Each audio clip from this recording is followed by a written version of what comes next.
Hey everyone, today is Herb Day and we're going to talk about the very famous herb Echinacea.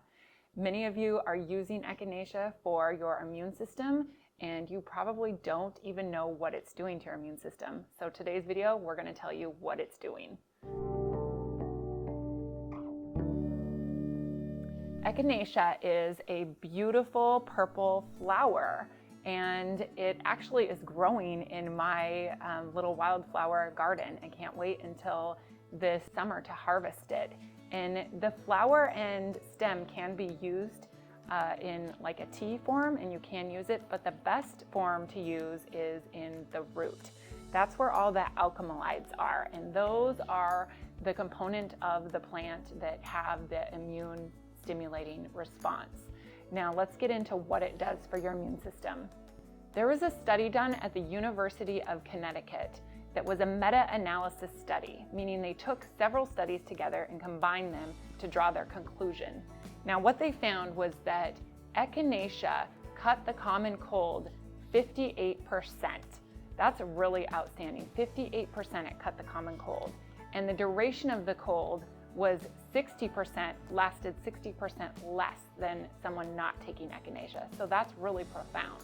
Now, why is Echinacea so amazing for helping you to fight colds and other viruses or immune issues? So what Echinacea does is it goes into your body, and for those of you that have ever tasted Echinacea or tasted the Echinacea tincture, you know that it's incredibly stimulating when you taste it. The only thing I can compare it to is if you've ever, when you were a kid, licked the tip of a battery and you get that zing, that's how Echinacea tastes. It is profound and it's very stimulating. And that's what it does when it goes into your body. So if you can think of your white blood cells, which are called monocytes, those white blood cells are just floating around waiting for something to happen. And so what Echinacea does is it goes in and stimulates those white blood cells, and those white blood cells become stimulated and then they become alert. So they're on call, they're ready to go. It's kind of like if you think of a fire department and all the firemen are upstairs playing games or they're resting and relaxing. Echinacea is the fire alarm, sounding them, get ready, be on alert, you got to get going, there's something coming.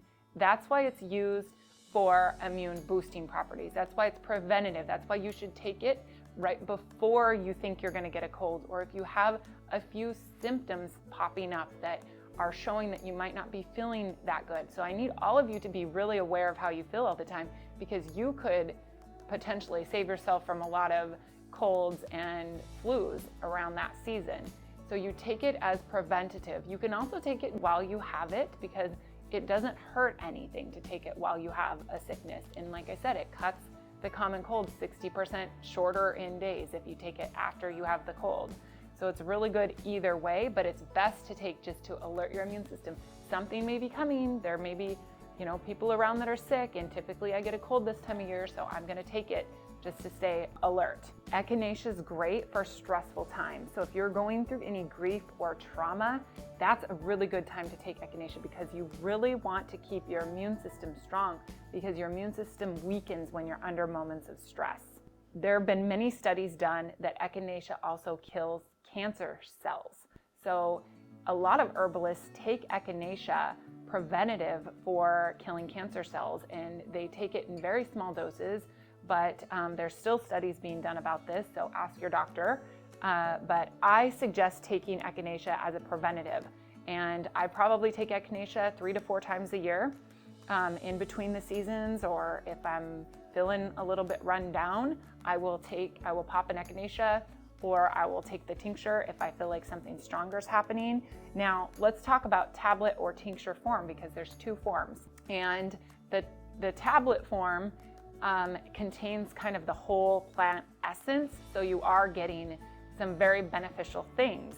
But the tincture form, you get the taste of the plant, so you're able to taste that. And if you know what I do, you know that I'm really big on tasting your supplements before you take them, because you're alerting your body to what's to come, and your body can prepare with the proper enzymes and the proper processes for what's to come. So tasting the tincture really good. The tincture does taste very profound. If you haven't tasted Echinacea before, you'll be really surprised when you do taste it for the first time because it's very zingy. But the tablet is probably just as effective. So either one is fine to take. We have both forms down here. Now there's two other forms of Echinacea, which are a plant. So there's two different species of Echinacea. And one species actually has a stronger amount of power to it, but the lasting effects aren't as long. And then there's another species of plant that has longer lasting effects but isn't as strong.